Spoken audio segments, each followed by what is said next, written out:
การพลังแห่งชีวิตรายการเพื่อการสร้างแรงบันดาลใจโดยผมสุนัย โลหะวิวัฒน์ครับผู้ดำเนินรายการมาพบกับท่านผู้ฟังทุกวันเสาร์เวลา 11 โมงถึงเที่ยงทางคลื่น FM 104.5 เมกะเฮิรตซ์ออกอากาศณวัดฝายหินจังหวัดเชียงใหม่สำหรับท่านผู้ชมที่ชมผ่านทางโทรทัศน์ออนไลน์นะครับท่านสามารถรับชมได้ทางทั้ง YouTube และ Facebook ครับโดยพิมพ์คำว่าวัดฝายหินหรือเข้าไปที่เว็บไซต์ lightpowercm.com ซึ่งสถาบันพลังแห่งชีวิตเชียงใหม่ซึ่งผมทำลิงก์ไว้แล้วครับท่านผู้ฟังครับและรายการของเราเป็นรายการสดในช่วง15 นาทีสุดท้ายก่อนหมดรายการท่านผู้ชมสามารถที่จะรับโทรศัพท์เข้ามาซักถามแบ่งปันความคิดเห็นได้ที่หมายเลขโทรศัพท์0857088122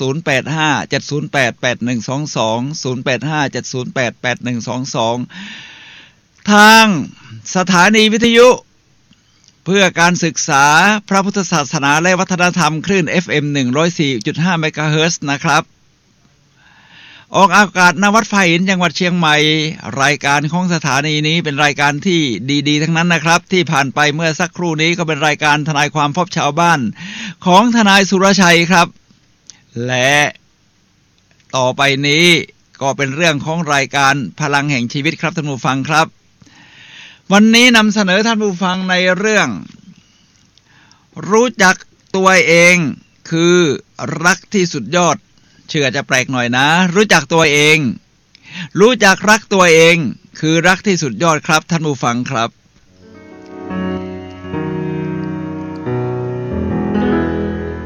ท่านผู้ฟังครับช่วงนี้อากาศหนาวๆร้อนๆนะครับผมอยู่บ้านนี่ต้องใส่เสื้อแขนยาวพอออกมานอกบ้านบางทีตอนบ่ายอากาศก็ร้อนก็กำหนดยากครับวันนี้เอาเสื้อวอร์มมาเหมือนกันแต่ว่าเอาไว้ในรถฉะนั้นเสื้อก็จะเป็นแขนสั้นแต่ก็ยังไม่ถึงกับหนาวมากพอทนไหวอากาศบรรยากาศของเราเนี่ยนะครับเชียงใหม่ก็ดีขึ้นครับฝุ่นละอองจากขึ้นเคยขึ้นมาที่ว่าโซนสีแดงตอนนี้อากาศก็ดีขึ้นควันหมอกก็น้อยลงนะครับซึ่งถือว่าเป็นการให้ความร่วมมือที่เมตตากรุณาที่พวกเราช่วยกันนะครับทำให้อากาศสดชื่นแจ่มใสขึ้นทุกคนได้สูดอากาศที่บริสุทธิ์มากขึ้น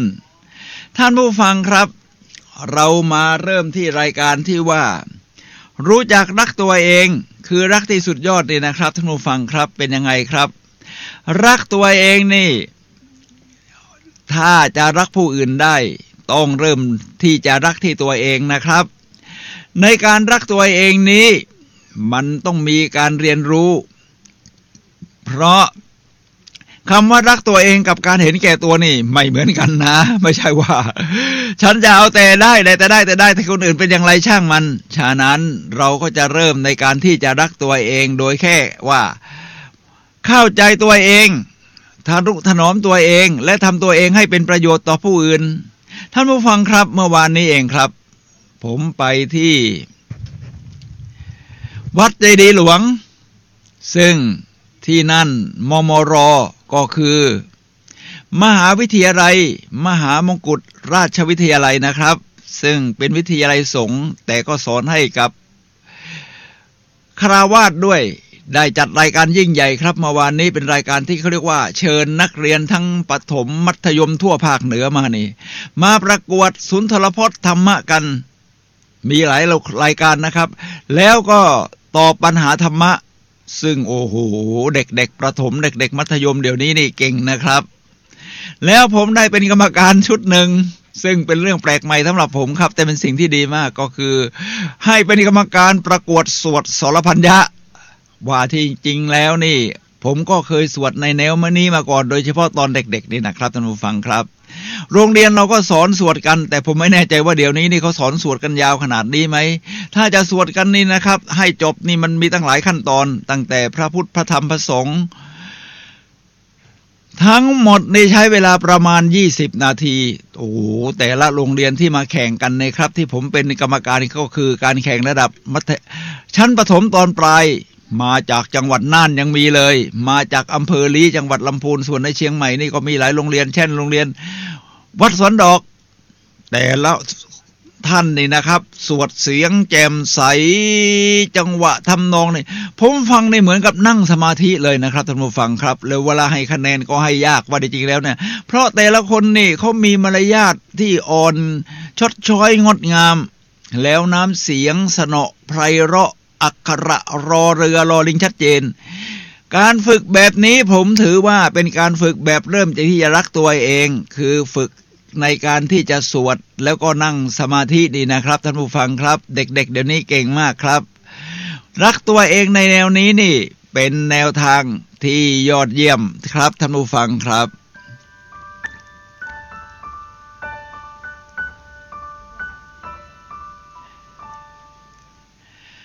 แต่ในทางคนตรงกันข้ามครับท่านผู้ฟังครับบางคนนี่เกลียดตัวเองยังมีเลยเนื่องจากว่าผมเป็นโค้ชด้านการสร้างแรงบันดาลใจคือนอกจากเดินทางบรรยายทั่วประเทศไทยแล้วนะครับในเรื่องปลุกพลังให้คนมีพลังในแนวของ NLP Neuro Linguistic Programming ภาษาที่ใช้โปรแกรมจิตประสาทแล้วก็ยังรับเป็นโค้ชด้วยเป็นโค้ชหมายถึงคนที่มีปัญหาด้านจิตใจซึ่งจะส่งผลถึงร่างกายและก็ทำให้การปรับตัวการเข้ากับสิ่งแวดล้อมนี่เป็นไปได้ยากไม่มีความเชื่อมั่นในตัวเองแม้กระทั่งเกลียดตัวเองเนี่ยนะครับการเป็นโค้ชแบบนี้เนี่ยนะครับไม่น่าเชื่อว่ามันสามารถได้ผลแบบรวดเร็วทันใจในแนวของ NLP แล้วก็มีโปรเซสต่างๆที่จะปรับปรุงบางคนนี่เกลียดตัวเองมากๆครับท่านผู้ฟังไม่มีความเคารพนับถือตัวเองเอาเลยเนื่องจากว่าเขาถูกโปรแกรมมาแต่อาจจะโดยเจอเหตุการณ์ตั้งแต่เด็กตั้งแต่เล็กนี่นะครับทำให้เขาเผชิญกับสิ่งที่เรียกว่าทุกคนก็ดูถูกเหยียดหยามแม้กระทั่งสิ่งแวดล้อมเราไม่ได้เป็นทุกคนนะครับไม่ใช่ว่าทุกคนจะเป็นคนที่โชคดีที่จะมีพ่อแม่ที่สมบูรณ์แบบเราอาจจะมีพ่อแม่ที่สมบูรณ์แบบก็ใช่แต่บางคนอาจจะไม่ใช่เช่นนั้นฉะนั้นการที่ถูกพ่อแม่ดุว่าบ้างชมเชยบ้างหรือแม้แต่ผู้ดูถูกเหยียดหยามนี่นะครับให้เรารู้สึกเจ็บช้ำใจก็มีบ้างนะครับแต่เป็นเรื่องธรรมดาที่ว่าท่านทำดีที่สุดแล้วในเท่าที่ท่านมีความรู้ในตอนนั้นเป็นเรื่องของเราที่จะต้องฝึกการให้อภัยแล้วฝึกมาเพิ่มความนับถือตัวเองซึ่งการนับถือตัวเองนั้นจะทำให้เราเริ่มที่จะรักตัวเองนะครับเมื่อรักตัวเองเราจะทนุถนอมตัวเองนะครับแล้วก็ส่งผลให้เราทำตัวเองนี้ให้เป็นประโยชน์กับคนอื่นแล้วทีนี้ถ้าจะรักตัวเองนี่นะครับซึ่งถือว่าเป็นความรักที่ยอดเยี่ยมครับบางคนบอกว่าจะต้องเห็นแก่คนอื่นก่อนก็ถามว่าถ้าคุณตัวเองเอาไม่รอดแล้วนี่คุณจะไปช่วยเหลือคนอื่นได้ยังไงคุณต้องเริ่มจากที่ตัวเองครับท่านผู้ฟังครับเริ่มจากที่ตัวเองก่อนทีนี้ถ้าจะเริ่มรักตัวเองแล้วทำให้ตัวให้เป็นประโยชน์ต่อคนอื่นและสิ่งแวดล้อมและรักคนอื่นเป็นเนี่ยนะครับจะมีการเริ่มต้นยังไงดีผมมี7ขั้นตอนนะครับที่จะฝึกฝนในการที่จะเริ่มรักตัวเองซึ่งเป็นรักที่สุดยอดครับท่านผู้ฟังครับ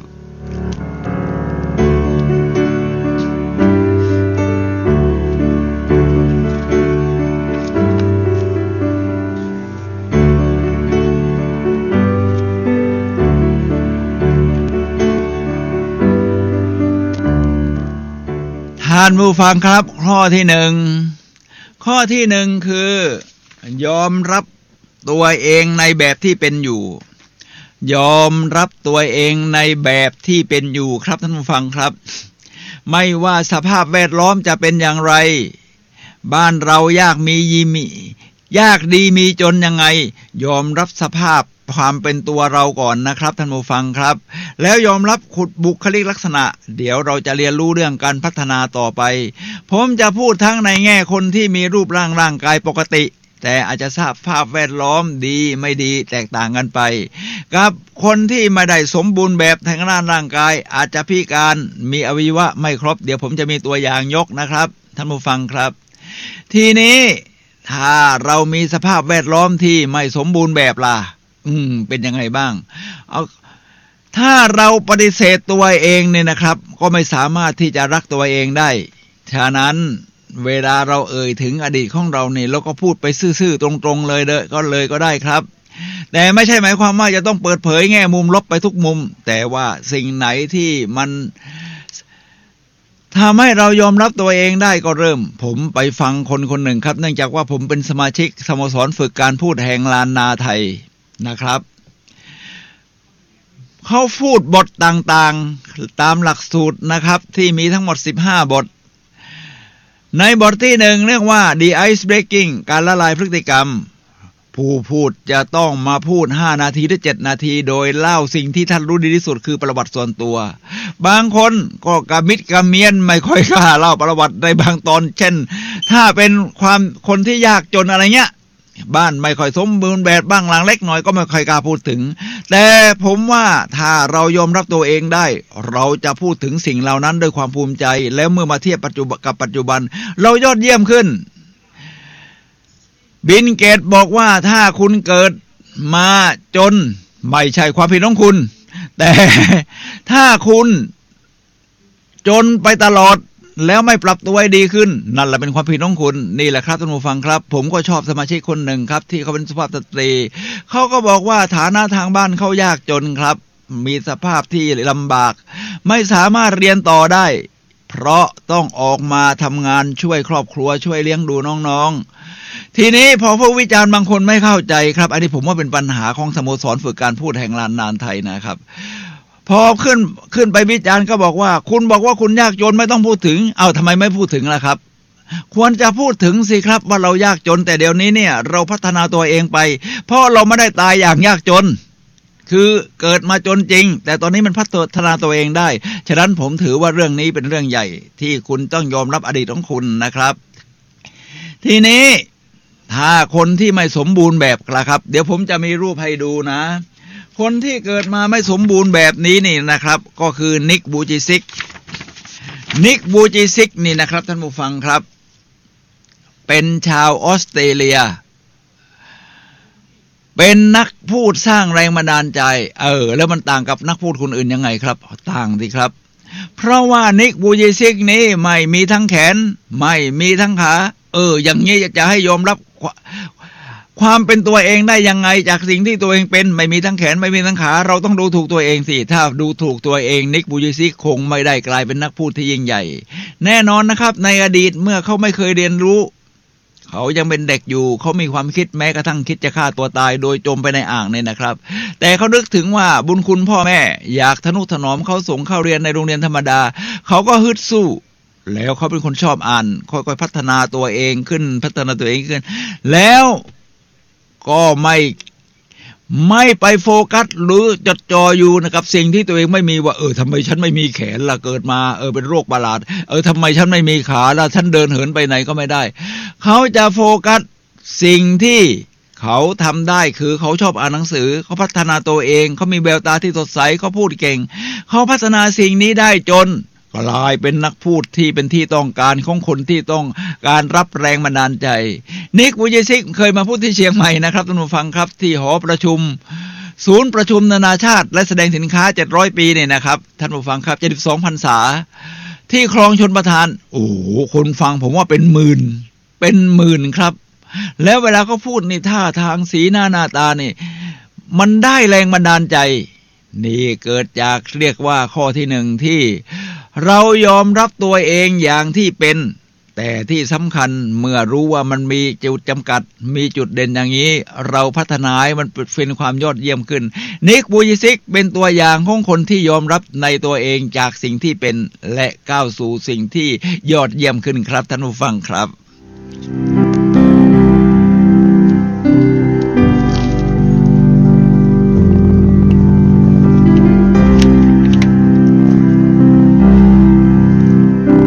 ท่านผู้ฟังครับเรามาเริ่มข้อที่2หัดรับคำชมและชมเชยคนอื่นหัดรับคำชมและชมเชยคนอื่นนะครับฉะนั้นส่วนใหญ่คนที่เกลียดตัวเองนี่นะครับท่านผู้ฟังครับก็จะต่อต้านว่าฉันไม่ดีฉันแย่ฉะนั้นใครชมอะไรมาฉันไม่จริงหรอกฉันผมเป็นโค้ชครับโค้ชนักศึกษาระดับปริญญาตรีคนหนึ่งเวลาผมชมเขาเนี่ยนะครับบอกไม่จริงหรอกอาจารย์ผมไม่ได้เก่งขนาดนั้นท่านผู้ฟังครับปฏิเสธตลอดแล้วก็หาข้อตำหนิตัวเองไม่ในทุกเรื่องเราแค่ยิ้มรับครับท่านผู้ฟังครับยิ้มรับว่าฉันก็เป็นคนยอดเยี่ยมฉันสามารถที่จะพัฒนาตัวเองได้ฉัน คำชมนั้นจะทำให้ฉันมีแรงบันดาลใจและก้าวสู่ความยิ่งใหญ่ได้ขึ้นได้เรื่อยๆนี่แหละครับท่านผู้ฟังครับถ้าถึงตอนนั้นเนี่ยเราก็จะมุ่งสู่ความยอดเยี่ยมยิ่งขึ้น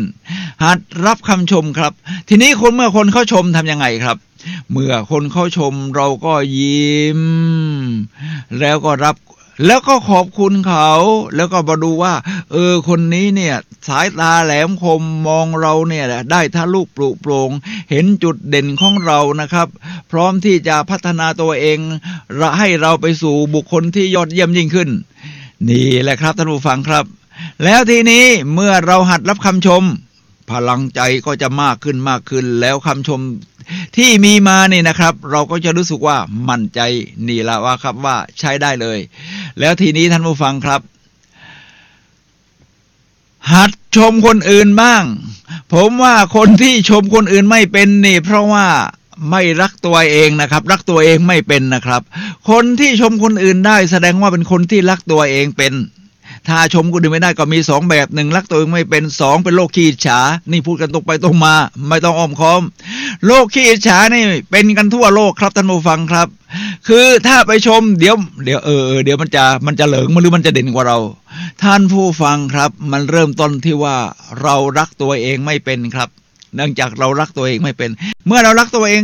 เป็นเราก็จะรู้ว่าเราก็มีจุดเด่นอย่างนี้เรามีจุดที่จะพัฒนาได้ตรงนี้ส่วนคนที่เราชมนั้นเขาก็มีจุดเด่นตรงนั้นอาจจะนำหน้าเราหรือด้อยกว่าเราหน่อยแต่เขายังมีศักยภาพที่จะพัฒนาได้เราชมเชยได้ครับวิธีการชมเชยนี่ไม่ยากครับถ้าชมแบบภาพกว้างๆก็บอกโอ้คุณยอดเยี่ยมไปเลยคุณทำได้ดีมากทั้งในโซเชียลมีเดียชมไปเถอะครับท่านผู้ฟังครับจะทำให้แค่ชมให้ตรงจุดอย่าไปชมเบี่ยงเบนจุดเช่นพอมีนักวิ่งที่เขาวิ่ง10 กิโลได้นะครับภายในแค่ชั่วโมงเศษๆแล้วก็บอกว่าโอ้กำลังขาคุณต้องดีแน่เลยคุณฝึกซ้อมมาดีความยอดเป็นความยอดเยี่ยมคุณต้องมุ่งไปสู่ฮาล์ฟมาราธอนได้แน่นอนด้วยสถิติแบบนี้เราก็ชมเข้าไปตรงๆแบบนั้นครับแล้วเรามาคิดในใจว่าถ้าเราเป็นนักวิ่งเหมือนกันล่ะครับเราวิ่งมา10 กิโลเมตรนี่เราวิ่งตั้งชั่วโมง30 นาทีถึงเขาจะวิ่งเร็วกว่าเราก็ดูที่ว่าเขาทำอะไรที่มันเป็นการฝึกที่การวิ่งที่ยอดเยี่ยมเมื่อเราชมเขาได้เราก็คำชมที่เราชมเขานั่นแหละมาว่าเดี๋ยวเราจะพัฒนาตัวเองในแบบนั้นบ้างท่านผู้ฟังครับนี่คือการหัดชมคนอื่นนี่คือการชมแบบภาพกว้างๆที่จะชมแบบเฉพาะเจาะจงล่ะถ้าจะชมแบบเฉพาะเจาะจงก็บอกว่า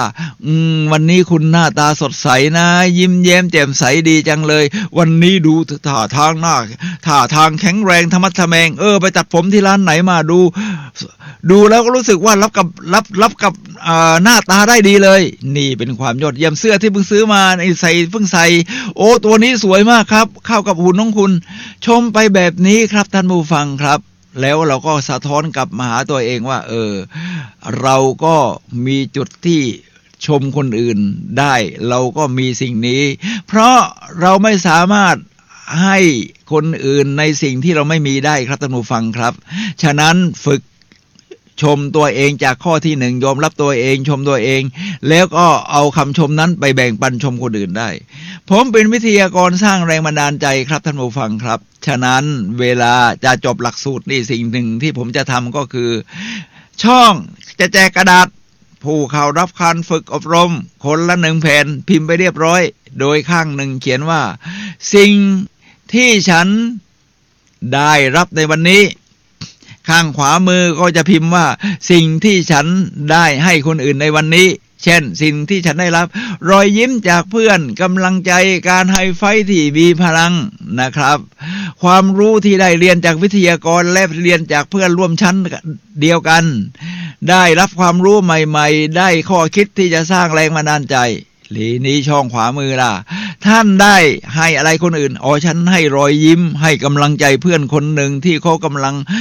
ซึมเศร้าอยู่แล้วก็ให้เขาฮึกเหิมฝึกที่จะกล้าที่จะเผชิญชีวิตฉัน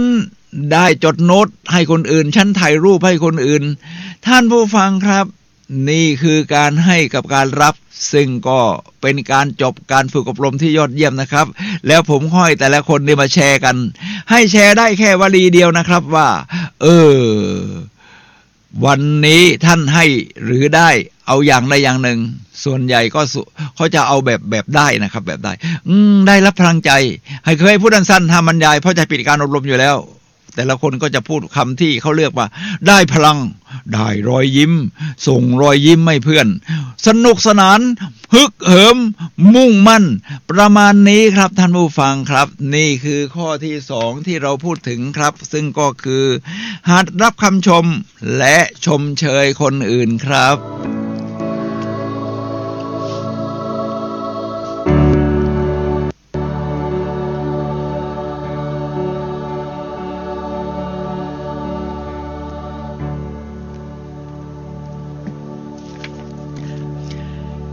ท่านผู้ฟังครับเรามาถึงข้อที่3บันทึกความสำเร็จใส่สมุดบันทึกความสำเร็จใส่สมุดคำว่าใส่สมุดนี้นี่อาจจะหมายถึงในมือถือในคอมพิวเตอร์ก็ได้เพราะพกพาไปดูได้ทุกคนทุกแห่งถ้าบันทึกความสำเร็จใส่สมุดนี่นะครับเดี๋ยวนะครับมีโทรศัพท์เข้ามาครับผมขออภัยท่านผู้ฟังนิดหนึ่ง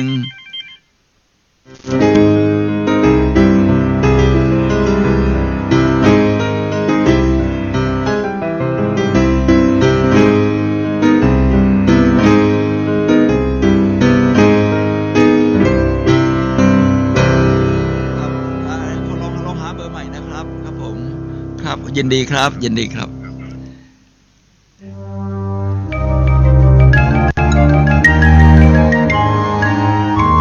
ท่านผู้ฟังครับพอดีโทรศัพท์ที่เข้ามานี่โทรศัพท์ถามว่า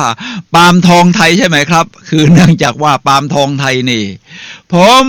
ไปเป็นวิทยากรให้กับบริษัทปาล์มทองไทยทั้งที่ประจวบคีรีขันธ์และสุราษฎร์ธานีก็คือทำน้ำมันปาล์มนั่นแหละทีนี้เวลาผมไปบรรยายที่ไหนผมก็จะมีรูปถ่ายในการฝึกอบรมบรรยากาศของการเรียนรู้แล้วก็มาลงในเว็บไซต์สถาบันพลังแห่งชีวิตเชียงใหม่เพื่อลงไปแล้วนี่นะครับ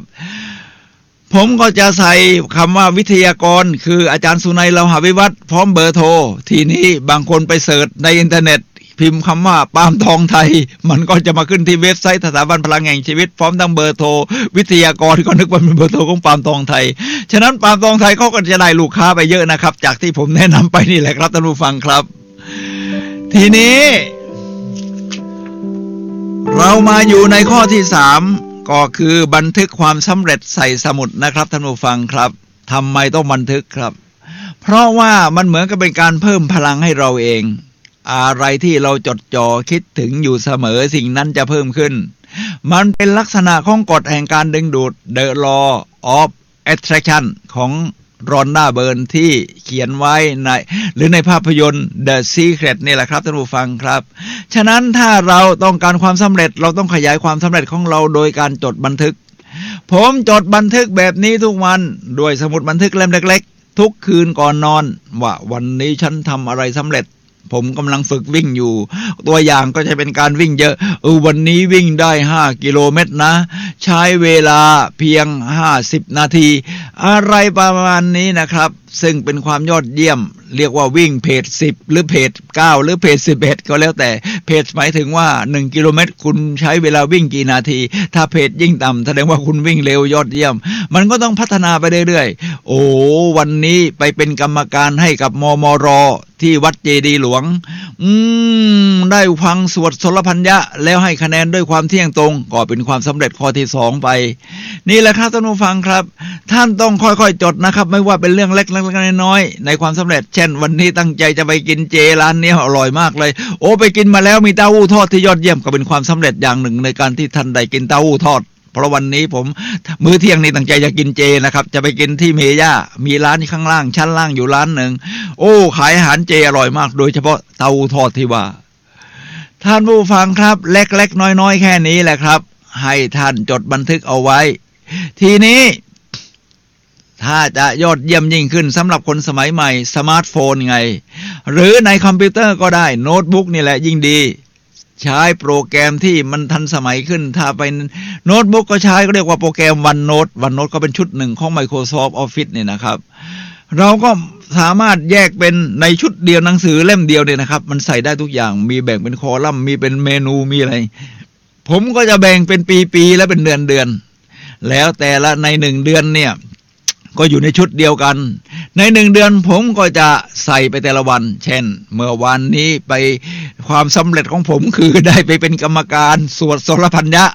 ที่มหาวิทยาลัยมหามงกุฎราชวิทยาลัยเขตล้านนาวิทยาเขตนะครับเอาละผมก็บันทึกไว้พร้อมทั้งมีรูปด้วยมีรูปที่โอ้โหบรรยากาศของคนมาร่วมเปิดประชุมนี่เยอะแยะทั้งผู้ทรงคุณวุฒิทั้งนักเรียน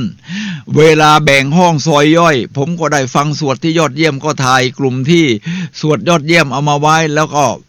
เอาทั้งรูปทั้งข้อเขียนนี่แหละครับท่านผู้ฟังครับถ้าเป็นสมุดอย่างเดียวนี่เราอาจจะไม่หารูปไปแปะได้ยากในมือถือหรือในโน้ตบุ๊กเราก็ใส่รูปเข้าไปด้วยโอ้รูปถ่ายเป็นความยอดเยี่ยมครับภาพ1 ภาพนี่บรรยายคำได้1,000 คำที่ว่าเนี่ยนะครับคือทั้งให้ทั้งความรู้สึกเห็นบรรยากาศจริงผมก็บันทึกไว้ในนั้น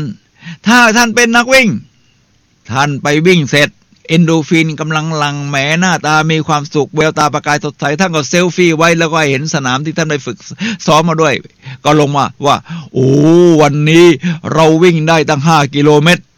1 ชั่วโมงอะไรประมาณนี้ครับท่านผู้ฟังครับแล้วความสำเร็จแบบนี้เมื่อท่านถูกบันทึกไว้ตอนที่เราเขียนเนี่ยครับบางคนรับรู้เรียนรู้จากความจำบางคนจากการอ่านบางคนจากการพูดแต่บางคนเรียนรู้ได้ยอดเยี่ยมจากการเขียนนะครับโดยเฉพาะนักเขียนทั้งหลายไม่ว่าจะเป็นนิ้วกลมหรือใครทั้งสิ้นนะครับเวลาเขาเขียนเนี่ยเขาก็เรียนรู้ไปด้วยฉะนั้นการเรียนรู้โดยวิธีเขียนบันทึกแบบนี้เป็นความยอดเยี่ยมแล้วทีนี้มีประโยชน์อย่างอื่นยังไงอีกนอกจากทำให้ท่านเรียนรู้ภูมิใจเป็นกฎแห่งการดึงดูดเวลาบันทึกไว้แบบนี้แล้วทุก1 เดือนทุกสิ้นเดือนนี่จะหมดนี่เพิ่งหมดเดือนกุมภาพันธ์ไปนี่ขึ้นวันเสาร์ที่2 มีนาคมปี 2562ผมก็ทวนไปดูว่าเดือนกุมภาพันธ์ที่ผ่านมานี่มีอะไรที่เป็นความภาคภูมิใจเป็นความสำเร็จของผมหรือมีอะไรที่ผมจะต้องปรับปรุงพัฒนาให้ดีขึ้นเราก็ทวนมาทั้งเดือนเนี่ยนะครับท่านผู้ฟังครับพอเราทวนทั้งเดือนเนี่ยเราก็รู้เลยว่านี่คือความยอดเยี่ยมที่เราใช้ในการสร้างประสบการณ์และเรียนรู้เพราะประสบการณ์ในเวลามีเงินเนี่ยนะซื้อของนี่แป๊บเดียวก็ลืมเดี๋ยวนี้เขานิยมเอาเงินไปซื้อประสบการณ์กันเช่นสมัครการวิ่งงานวิ่งนะครับเขาก็จะมีทั้งฟันรันมินิมาราธอนฮาฟมาราธอนนี่ผมสมัครไว้จะไปวิ่งวันที่เดือนเนี้ยวันที่10 มีนาคมวิ่งเขาเรียกว่าสวนองุ่นมินิมาราธอน12 กิโลนะครับคราวนี้มากกว่าที่เคยวิ่งคือ10 กิโลเมตรจัดขึ้นโดยที่เซ็นทรัลเฟสติวัลซึ่งเขาจะเอารายการนี้ไปทำการกุศลนะครับช่วยโรงพยาบาลต่างๆหรือรวมทั้งเด็กพิการเขาเก็บค่าสมัครถูกมากแจกเสื้อด้วยแค่350 บาทถือว่าถูกจริงๆครับท่านผู้ฟังครับเราก็มาทวนดูว่าที่เราวิ่งมาเนี่ยเดือนกุมภาพันธ์เนี่ยเราไปวิ่ง5 กิโลเมตร10 กิโลเมตรมาเป็นยังไงจะต้องพัฒนาจะต้องซ้อมในเดือนมีนาคมก่อนจะถึงวันที่10เราต้องพัฒนาตัวเองเรื่องการวิ่งยังไงมันทำให้เรารู้จักทบทวนแล้วทีนี้ถ้ายิ่งสิ้นปีนะครับท่านผู้ฟังครับยิ่งยอดเยี่ยมเลยพอถึงวันสิ้นปีท่านทวนมันทั้งปีเลยตั้งแต่มกราคมกุมภาพันธ์มีนานะครับจากที่เราบันทึกความสำเร็จของเราเนี่ยจะทำให้เราเรียนรู้ภูมิใจในตัวเองรักตัวเองมากขึ้นและพร้อมที่จะปรับปรุงพัฒนาไปสู่ความยอดเยี่ยมยิ่งขึ้นครับท่านผู้ฟังครับ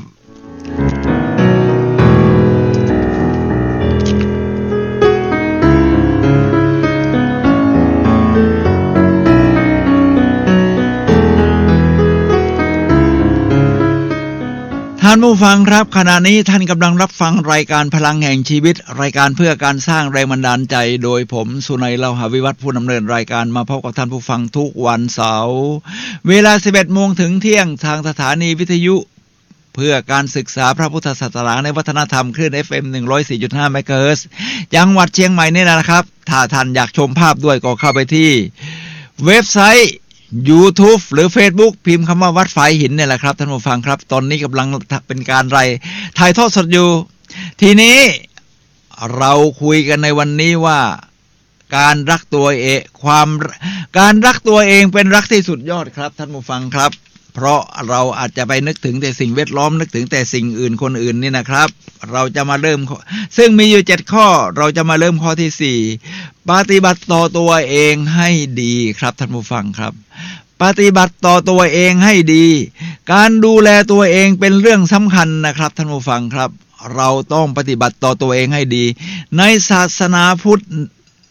มีตั้งแต่ในเรื่องของการดูแลความสะอาดดูแลร่างกายอาหารการกิน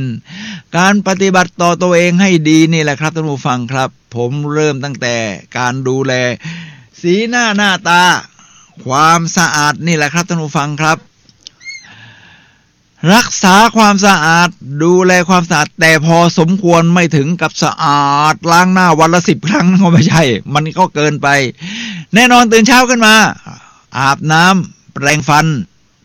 ขับถ่ายอุจจาระให้เรียบร้อยเรียกว่าดูแลตัวเองให้ดีนะครับท่านผู้ฟังครับนี่คือการดูแลสภาพสุขภาพอาหารการกินเราก็ต้องรู้จักกินอาหารที่เป็นประโยชน์ไม่ใช่กินแต่อาหารขยะทุกวันอาหารที่มีไฟเบอร์เยอะอาหารที่ให้สารอาหารครบถ้วนอาหารที่มีกากใยและถ้าให้ดีนะครับปลาได้ย่อยง่ายเราก็ต้องดูแลตัวเองแบบนี้ทั้งเรื่องการกินทีนี้การนอนล่ะครับการนอนเป็นสิ่งสำคัญครับนอนในสภาพที่บางคนก็นอน6 ชั่วโมง7 ชั่วโมงบางคนก็ต้อง8 ชั่วโมงก็ศึกษาดูว่าขนาดนี้กำลังพอดีถ้าเกิน8 ชั่วโมงผมว่ามันท่าจะมากไปนะมั้งครับข้อประมาณนี้ครับนอนให้พอดีแล้วตรงการฝึกนอนการนอนนี่ก็เป็นการดูแลตัวเองนะครับท่านผู้ฟังครับฝึกในการที่จะนอนให้ตรงเวลาให้ดีอย่าเกิน4 ทุ่มเพราะ4 ทุ่มเป็นต้นไปจนถึง5 ทุ่มเที่ยงคืนจะเป็นช่วงที่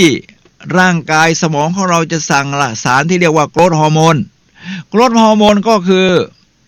การทำให้ร่างกายซ่อมแซมส่วนที่สึกหรอที่เราใช้ชีวิตไประหว่างวันนะครับแล้วทำให้ร่างกายถ้าเป็นเด็กๆรู้จักเติบโตขึ้นตื่นแต่เช้านี่เป็นความยอดเยี่ยมดูแลร่างกายความสะอาดเนี่ยนะครับการดูแลตัวเองเป็นสิ่งที่สำคัญไม่ใช่สนใจแต่สิ่งแวดล้อมคนอื่นคือจะมาชมเชยเรายังไงเราสนใจแต่พวกนั้นทุกอย่างเริ่มที่ตัวเราเองครับท่านผู้ฟังครับคือการดูแลตัวเองให้ดีทั้งความสะอาดการกินการนอนรวมทั้งต้องหมั่นออกกำลังกายนี่นะครับให้เพราะร่างกายมนุษย์ถูกสร้างมาให้มีการเคลื่อนไหวบรรพบุรุษของเราเนี่ยวิ่งเก่งนะครับสมัยก่อนเราต้องวิ่งกันล่าสัตว์วิ่งกันเป็น100 กิโลเมตรนะครับสมัยก่อนเนี่ยนะครับวิ่งเท้าเปล่าเพื่อไล่ทั้งกวางทั้งสัตว์ต่างๆนี่นะครับเพื่อที่จะมาเป็นอาหารส่วนสัตว์นี่ว่าได้จริงแล้ววิ่งเร็วก็จริงแต่วิ่งทนสู้มนุษย์ไม่ได้เพราะเขาเวลาจะระบายความร้อนเขาระบายทางเรียกว่าต่อมลิ้นทางลิ้นกับผิวหนังเนี่ยแต่มนุษย์นี่ระบายว่าความร้อนในทางการหายใจออกไปรวมทั้งเหงื่อที่เราขับออกมาเนี่ยนะครับฉะนั้นทำให้มนุษย์วิ่งได้ทนกว่านี่คือการดูแลตัวเองให้ดีในข้อที่4ครับท่านผู้ฟังครับ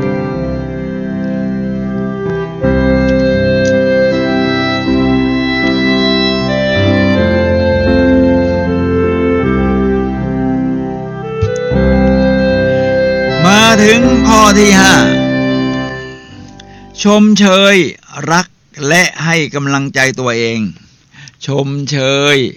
รักและให้กำลังใจตัวเองบางทีเราอาจจะรู้สึกเขินที่จะชมตัวเองเพราะเราเป็นสังคมชาวตะวันออกเอเชียตะวันออกนี่เราต้องอ่อนน้อมถ่อมตัวให้ความสำคัญกับคนอื่นมากกว่าท่านผู้ฟังครับเป็นเรื่องที่เราต้องคิดกลับกันเราให้ความสำคัญตัวเองแต่เราก็ไม่ได้ทอดทิ้งคนอื่นเมื่อท่านมีความสำคัญท่านแข็งแกร่งท่านยอดเยี่ยมขึ้นท่านก็จะช่วยคนอื่นได้มากขึ้นครับมันเริ่มจากในใจเราแบบนี้นะครับฉะนั้นการชมเชยตัวเองนะครับรักตัวเองเนี่ยนะครับซึ่งอยู่ในข้อที่5ให้กำลังใจตัวเองนี่นะครับเป็นสิ่งสำคัญการให้กำลังใจตัวเอง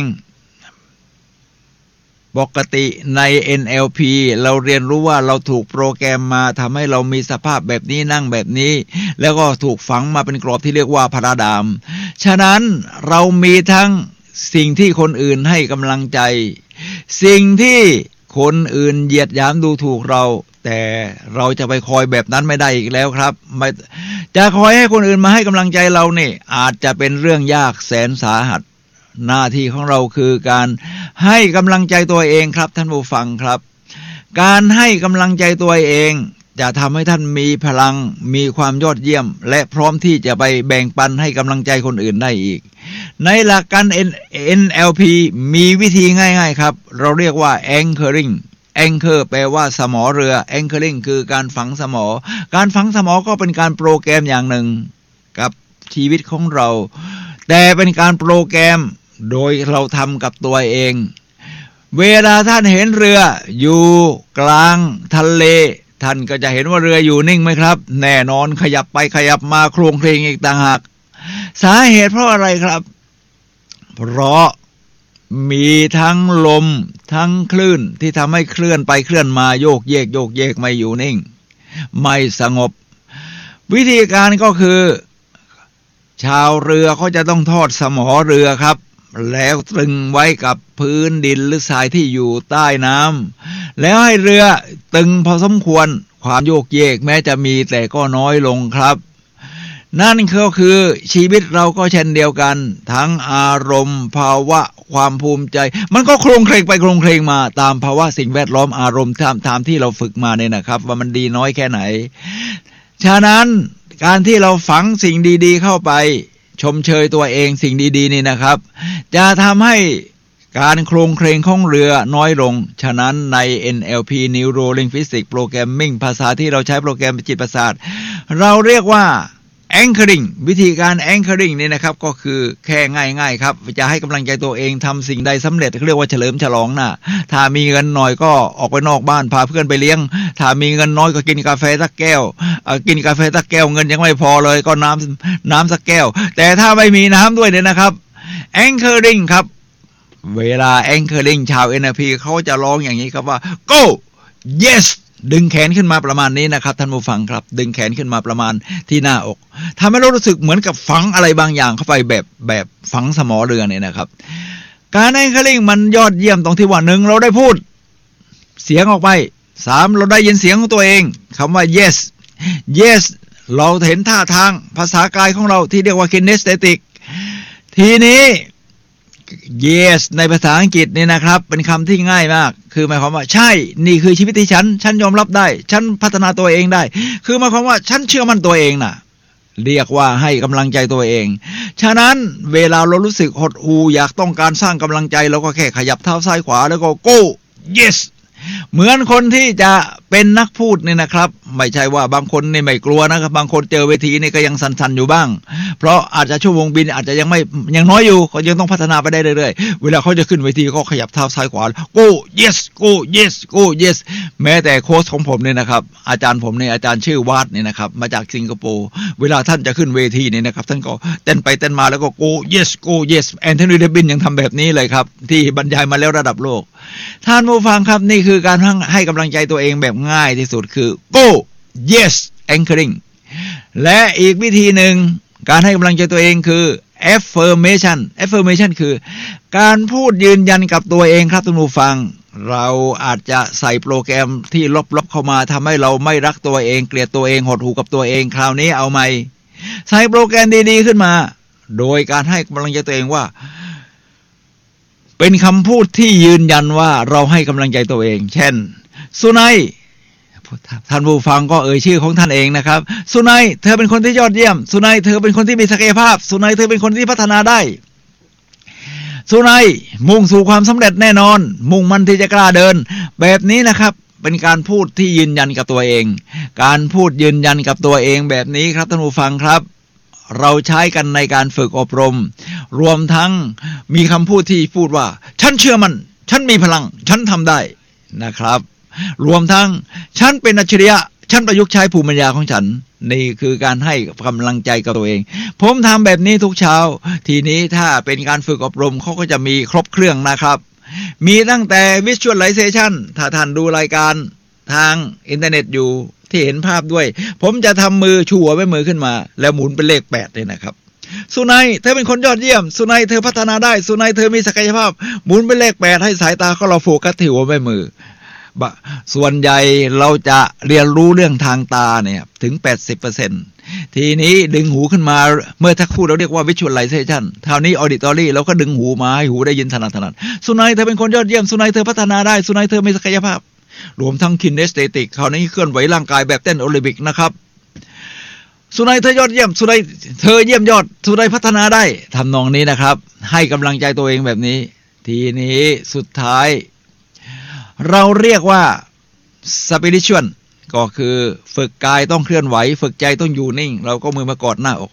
แล้วพูดในใจนะไม่ต้องให้ใครได้ยินเพราะ spiritual พูดในใจว่าสุนัยเธอยอดเยี่ยมสุนัยเธอพัฒนาได้สุนัยเธอชอบการเรียนรู้พูดไปเรื่อยๆแบบนี้แบบให้กำลังใจตัวเองท่านผู้ฟังครับนี่คือข้อที่เราพูดถึงในข้อที่5ว่าชมเชยรักและให้กำลังใจตัวเองด้วยวิธีง่ายๆก็คือ anchoring และ affirmation พูดยืนยันกับตัวเองครับ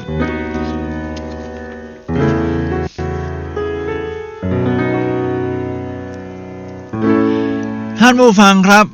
ขณะนี้ท่านกำลังรับฟังรายการพลังแห่งชีวิตรายการเพื่อการสร้างแรงบันดาลใจโดยผมสุนัย ลาหวิวัฒน์ผู้ดำเนินรายการเนี่ยนะครับมาพบกับท่านผู้ฟังนะครับทุกวันเสาร์เวลา 11:00 นถึงเที่ยง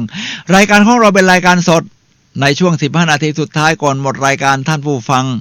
สามารถที่จะโทรศัพท์เข้ามาซักถามแบ่งปันความคิดเห็นได้ที่หมายเลขโทรศัพท์มือถือของผู้ดำเนินรายการครับ0857088122 ครับ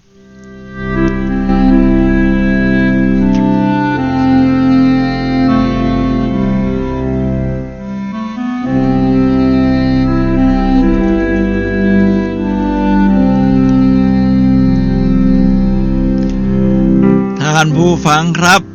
เรามาถึงข้อที่6ให้มองเงาตัวเองในกระจกและพูดซ้ำๆว่าฉันรักเธอมองตัวเองในกระจกและพูดซ้ำๆว่าฉันรักเธอนะครับท่านผู้ฟังครับซึ่งเป็นวิธีที่ง่ายมากนี่คือลุยเฮนะครับลุยเฮเขาเคยเกลียดตัวเองมากเขาเป็นกูรูเป็นนักเขียนชีวิตนี้ลิขิตได้แต่เขาถูกข่มขืนตั้งแต่เด็กทำให้เขารู้สึกว่าเกลียดตัวเองร่างกายมีมลทินเขาต้องมาฝึกจิตใจอยู่นานครับกว่าที่จะเริ่มรักตัวเองเป็นวิธีการหนึ่งที่ลุยเฮเนี่ยนะครับใช้ก็คือมองที่กระจกยอมรับหน้าตาของตัวเองแม้อดีตจะเลวร้ายเพียงใดก็ตามนะครับเหมือนที่คำพูดที่ว่าอดีตที่ดีทำให้ฉันเข้มแข็งอดีตที่ไม่ดีประสบการณ์ที่ไม่ดีทำให้ฉันเข้มแข็งยิ่งขึ้นเมื่อเราทำเชื่อมั่นแบบนี้ได้เราดูหน้าตัวเองยอมรับหน้าตัวเองสีหน้าตัวเองอย่างที่เป็นรอยยิ้มนะครับแล้วก็ค่อยๆฝึกตาให้มีประกายรอยยิ้มขึ้นแล้วพูดว่าฉันรักตัวเองฉันรักตัวเองฉันรักตัวเองฉันรักตัวเองฉันรักตัวเองพูดไปเรื่อยๆนะครับท่านผู้ฟังครับเปลี่ยนจากการดูถูกตัวเองเหยียดหยามตัวเองแม้กระทั่งเกลียดชังตัวเองมาเป็นการรักตัวเองเพิ่มมากขึ้นแล้วเอาความรักนั้นแหละครับไม่ใช่อยู่แต่แค่เฉพาะตัวเราแบ่งปันไปสู่สังคมข้างนอกคนรอบข้างสู่สังคมวงกว้างขึ้นยิ่งตอนนี้มีโซเชียลมีเดียนี่เราก็แบ่งปันความรักแบบนี้ไปสู่สังคมโซเชียลมีเดียได้อย่าไปอ้างว่าตอนนี้อยู่ไกลกันไม่มีเวลาคงไม่ได้แล้วมันเปิดตอนไหนก็ได้เลยไม่ต้องเดินทางด้วยแค่มือถือขึ้นมาแล้วก็แบ่งปันความรักความเชื่อมั่นให้กับคนอื่นท่านผู้ฟังครับผมเป็นวิทยากรด้านการฝึกอบรมผมจะใช้วิธีสั้นๆในการที่จะฝึกรักตัวเองให้กับผู้เข้ารับการอบรมเวลาเราตื่นเช้ามานี่นะครับท่านผู้ฟังครับอันดับแรกที่เราจะดูคือว่าหน้าตาเรามันเป็นยังไงมีน้ำบูดน้ำไหลมันไหลย้อยไม่จะได้เช็ดให้สะอาดแล้วก็ผมมันยุ่งเหยิงหรือเปล่าอันดับแรกแน่นอนว่าเราไปดูหน้าตัวเองที่กระจกทีนี้เวลาเราฝึกอบรมคนเป็นหลายร้อยคนไม่มีกระจกให้ดูหรือบางคนมีก็ไม่กล้าควักออกมาถือจะมีมือถือเซลฟี่เพื่อดูหน้าตัวเองมันก็ช้าไปผมก็แค่ให้ผู้ฟังนี่นะครับท่านผู้ฟังครับยกมือ ท่านผู้ฟังถ้าดูตามรูปก็จะยกมือประมาณนี้นะครับท่านผู้ฟังครับที่หน้าของเราสมมติว่าฝ่ามือของเรานี่เป็นกระจกหันฝ่ามือเข้าหาตัวแล้วเราก็พูดว่าโอ้โหแล้วก็ให้ผู้เรียนพูดตามโอ้โหมหาวีรบุรุษมหาวีรสตรีที่ไหนกันนี่ที่มาปรากฏต่อหน้าเราแค่นั้นแหละครับท่านผู้ฟังครับทำให้ผู้ฟังนี่สามารถที่จะยิ้มได้ทำให้ผู้พูดรู้สึกมั่นใจในตัวเองรู้สึกว่าฉันก็ยิ่งใหญ่ได้และเรียนรู้ที่จะยิ่งใหญ่และพร้อมแบ่งปันความยิ่งใหญ่ให้คนอื่นนี่คือการฝึกพูดหน้ากระจกไม่มีกระจกก็เป็นกระจกสมมุติแล้วบอกว่านี่คือความยอดเยี่ยมที่ฉันจะเรียนรู้และพัฒนาตัวเองว่าฉันรักตัวเองเป็นท่านผู้ฟังครับนี่คือข้อที่6ให้มองเงาตัวเองในกระจกและพูดซ้ำๆว่าฉันรักเธอ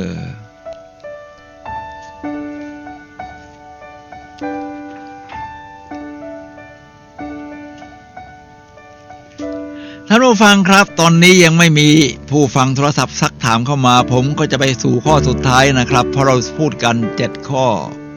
การรักตัวเองเป็นความรักที่ยอดเยี่ยมครับเป็นความรักที่ยอดเยี่ยมที่สุดเอาละมาถึงข้อที่7นะครับท่านผู้ฟังครับข้อที่7คือ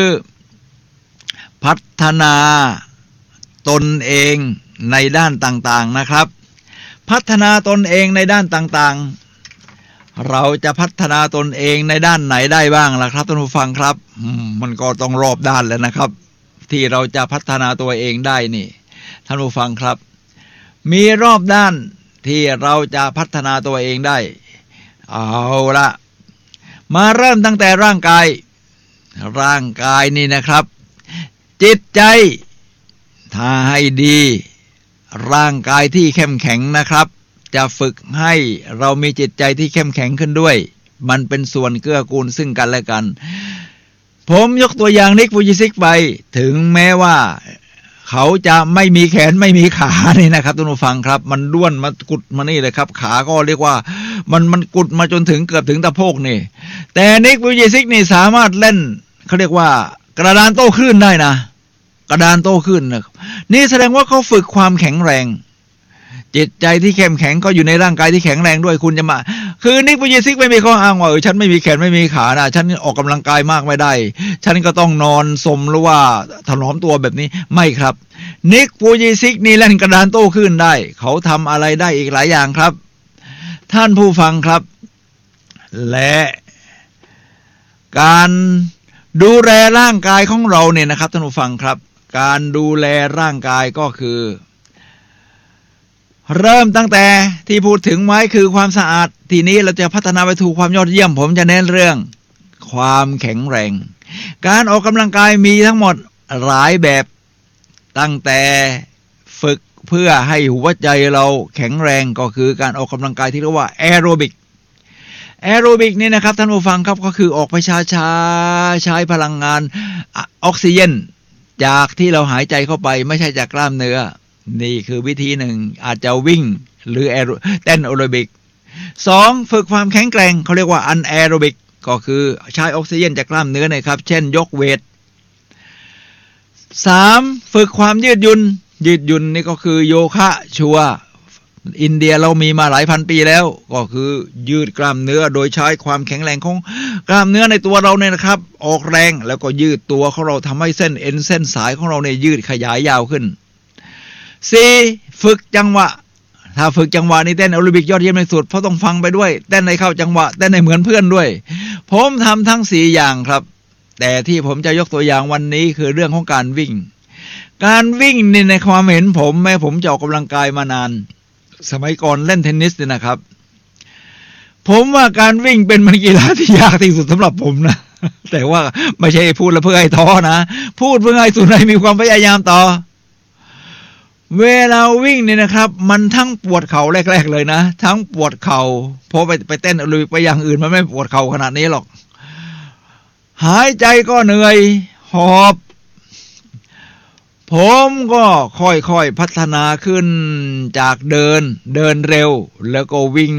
ได้สัก100 เมตร200 เมตรเพิ่มไปเรื่อยๆนะครับเราจะรู้สึกว่าเข่าที่เคยปวดเมื่อยตอนนี้ผมไม่ปวดเรื่องเข่าแต่เรื่องการความเหนื่อยยังมีสูงอยู่คือเวลาผมวิ่งแม้กระทั่งเพจ9เพจ10เนี่ยนะครับการเต้นจังหวะของใจที่เราเรียกว่าฮาร์ทเรทนะครับสูงไปสูงโซน5นี่คือหมายว่า90ถึง 100% ที่อัตราการเต้นสูงสุดของหัวใจต่อนาทีของคุณน่ะบางครั้งเต้นถึง175ครั้งต่อนาทีซึ่งอายุขนาดผมนี่ฮาร์ทเรทสูงสุดก็ไม่ควรเกินคือพีคนี่150ครั้งต่อนาทีรู้สึกว่ามันเป็นกีฬาที่เหนื่อยสุดๆในความเป็นผมถ้าท่านออกกำลังกายโดยการวิ่งได้นี่ท่านไปออกกำลังกายแบบไหนก็ได้นะในเรื่องของการรับความเหนื่อยความอดทนของกล้ามเนื้อทีนี้ไม่ใช่ว่าเหนื่อยแบบนี้เราทำไม่ได้เราค่อยๆฝึกครับเวลาการวิ่งนี่เขามีวิธีพัฒนาตัวเองว่าคุณไม่ได้ฝึกวิ่งเร็วตลอดคุณต้องมีวิ่งช้าสลับเร็ววิ่งด้วยท่าทางที่ถูกต้องคนหลังต้องเห็นฝ่าเท้าคุณต้องมีฝึกท่าดริวก็คือฝึกกล้ามเนื้ออีกมีการยกขาจังหวะการลงขาเป็นยังไงแกว่งขาเป็นยังไงเป็นการซ้อมท่าที่ถูกต้องแล้วความแข็งแรงของกล้ามเนื้อก็จะเพิ่มมากขึ้นและการพัฒนาก็คือคุณค่อยๆเพิ่มระยะเวลาส่วนความเร็วยังไม่ต้องพูดถึงความเร็วจะมาทีหลังครับท่านผู้ฟังครับฉะนั้นการพัฒนาตัวเองโดยวิธีนี้ก็คือการฝึกร่างกายให้แข็งแรงคุณจะค่อยๆแข็งแรงขึ้นผมเคยดูวิดีโอใน YouTube คนอายุ80ผมว่าจะ80แล้วมั้งครับเนี่ยแกยังวิ่งมาราธอนนี่42กิโลเมตรนะครับท่านผู้ฟังครับคนอายุ80ยังวิ่งมาราธอนได้นี่ผมว่าไม่ธรรมดาเป็นคนจีนฉะนั้นเราอายุยังไม่ถึงขนาดนั้นเราก็ค่อยฝึกไปได้เรื่อยๆแน่นอนครับความแข็งแรงท่านก็จะมาเรื่อยๆแบบเดียวกันอย่างที่2เรียกว่าการฝึกอารมณ์นี่อะไรที่ท่านใช้บ่อยๆสิ่งนั้นจะขยายขึ้นขี้โกรธขี้น้อยใจขี้หดหู่อะไรเห็นอะไรหน่อยก็รู้สึกน้อยใจไม่พอใจสิ่งนั้นจะขยายขึ้นท่านต้องฝึกใหม่ครับฝึกอารมณ์ให้แจ่มใสคือแกล้งทีแรกแกล้งก่อนแกล้งจนมันกลายเป็นแบบที่แอนโทนีโรบินว่าฝึกแจ่มใสมีอารมณ์ลบเข้ามาเอายอมรับอารมณ์ลบนั้นก่อนแล้วก็สร้างอารมณ์บวกเข้ามาให้รู้ว่าเราก็มีอารมณ์บวกภายในเหมือนกันฝึกยิ้มแย้มฝึกอารมณ์ดีถ้าให้ดีท่านผู้ฟังครับการฝึกอารมณ์นี้มันอยู่ในสติปัฏฐาน4เวทนาเนี่ยนะครับฝึกดูสังเกตนี่มันมีทั้งขุ่นมัวทั้งดีใจทั้งเพลิดเพลินการฝึกอารมณ์แบบนี้ค่อยๆขยายอารมณ์ดีขึ้นไปเรื่อยๆทีนี้มาถึงข้อในการพัฒนาตัวเองเรื่องจิตวิญญาณผมว่านั่งสมาธิสติปัฏฐาน4ยอดเยี่ยมที่สุดแล้วทั้งกายเวทนาจิตธรรมกายก็รู้ว่าเรานั่งอยู่ท่าไหนนะปวดเมื่อยเราหายใจเข้าออกเป็นยังไงถี่หรือยาวหรือปานกลางปวดเมื่อยตรงไหนเป็นกายเวทนานะคือรู้จักเจ็บปวดหรือรู้สึกหดหู่หรือรู้สึกชื่นมื่นหรือรู้สึกอารมณ์เบิกบานท่านผู้ฟังครับเวทนาแล้วเราก็มาดูว่าความคิดความคิดเขานี่มันสำคัญนะครับเราก็ต้องดูว่าเราคิดเราสะสมกรรมดีไม่ดีมาคิดมันก็ออกมาตอนนี้ตอนที่เราไม่ได้ควบคุมแค่สังเกตแล้วก็เข้าสู่ธรรมะนะครับท่านผู้ฟังครับที่ให้สำคัญข้อสุดท้ายก็คือว่าให้มีเป้าหมายชีวิตครับพัฒนาให้มีเป้าหมายชีวิตที่เรียกว่าบิ๊กวายว่าเราเกิดมาเพื่อทำอะไรทั้งหมดนี้คือ7ข้อในการที่จะเรียกความรักเข้าสู่ตนเองฉะนั้นสิ่งที่เราคุยกันในวันนี้คือรู้จักรักตัวเองคือรักที่สุดยอดผมสุนัย ละหวิวัฒน์และรายการพลังแห่งชีวิตขอลาท่านผู้ฟังไปก่อนพบกันใหม่วันเสาร์หน้าเวลา 11 โมงถึงเที่ยงทางคลื่น FM 104.5 เมกะเฮิรตซ์เชียงใหม่ครับรักตัวเองคือรักที่